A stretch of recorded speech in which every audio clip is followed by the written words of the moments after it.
Nicolas Bouzou, il y a quelques mois, certains, on parle toujours du virus, certains proposaient de lever la propriété intellectuelle des vaccins. On n'a pas entendu l'idée ressurgir depuis 3 jours que l'on parle de ce variant Omicron. Cette idée, elle en est où justement ?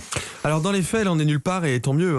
Si vous vous souvenez de ce débat, il y avait 2 arguments pour justifier la levée de la propriété intellectuelle des vaccins. Un élément financier, un élément moral, mais en fait aucun de ces 2 arguments ne tient véritablement. Alors l'argument moral consistait à dire qu'au fond, il n'est pas légitime pour les laboratoires pharmaceutiques de gagner de l'argent sur cette maladie. Alors c'est vrai que les laboratoires ont gagné beaucoup d'argent. Pfizer aura vendu sans doute pour à peu près 30 milliards de dollars de vaccins cette année. Mais très honnêtement, c'est absolument formidable que ces laboratoires aient gagné beaucoup d'argent parce que c'est ça ce qui leur permet de réinvestir dans des traitements, c'est le cas de Pfizer, ou éventuellement dans une nouvelle version actualisée des vaccins contre le variant Omicron. L'argument financier était de dire mais les vaccins ça coûte cher, ça devrait être un bien public gratuit. Alors en fait, très honnêtement, les doses de vaccins elles sont pas chères, c'est 15, 20, 30 euros grand maximum.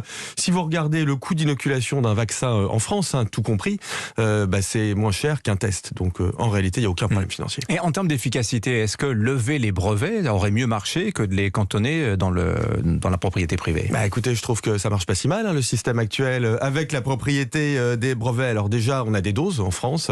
Oui, en France. On n'en manque pas. Le système de propriété privée, il est quand même d'une efficacité redoutable. Regardez justement ce qui se passe avec le variant Omicron. Moderna et Pfizer-BioNTech nous disent qu'ils sont capables de mettre au point un nouveau vaccin et de nous proposer un nouveau vaccin dans 90, 100, 110 jours. En fait, ce qui prendra du temps, si on a besoin, je ne l'espère pas, mais si on a besoin d'un nouveau vaccin, ce sont des questions réglementaires, politiques, la réorganisation de la distribution, l'acceptation aussi peut-être des opinions publiques, autant d'éléments sur lesquels la levée des brevets n'a pas de prise. Vous savez, en réalité, le problème de la vaccination, ça n'est pas le problème aujourd'hui des vaccins, ni en termes de production, ni en termes de prix, ni en termes de disponibilité. Regardez ce qui se passe dans les Outre-mer, par exemple. Vous croyez que la faiblesse de la vaccination dans les Outre-mer, elle est liée plutôt à la propriété intellectuelle des vaccins ou au fait que certaines personnalités politiques comme Christiane Taubira ont été très ambiguës sur les vaccins ? Je laisse les auditeurs répondre. Vous avez dit on a des vaccins en France, les pays pauvres, eux, n'en ont pas eu beaucoup. Vous avez entièrement raison. Vincent nous le rappelait à l'instant pour l'Afrique du Sud. Vous avez entièrement raison, ça vient d'être rappelé par Vincent Hervouet à l'instant.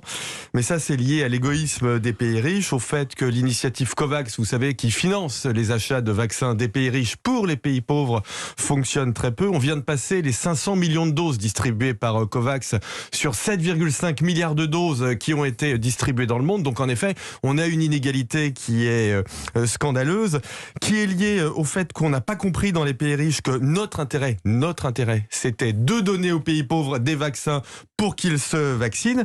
Et puis aussi, il faut regarder les choses telles qu'elles sont. Vous avez un certain nombre de pays pauvres, je pense en particulier à l'Afrique subsaharienne, qui peuvent disposer de vaccins, mais qui ont de grandes difficultés à convaincre leur population de se vacciner et à organiser une campagne vaccinale. Tout ceci, encore une fois, n'a pas grand-chose à voir avec la propriété intellectuelle des vaccins. Voilà, on devrait savoir sous une dizaine de jours à peu près de nouveaux éléments sur Omicron, notamment savoir s'il est plus virulent que ses prédécesseurs. Merci Nicolas Bouzou.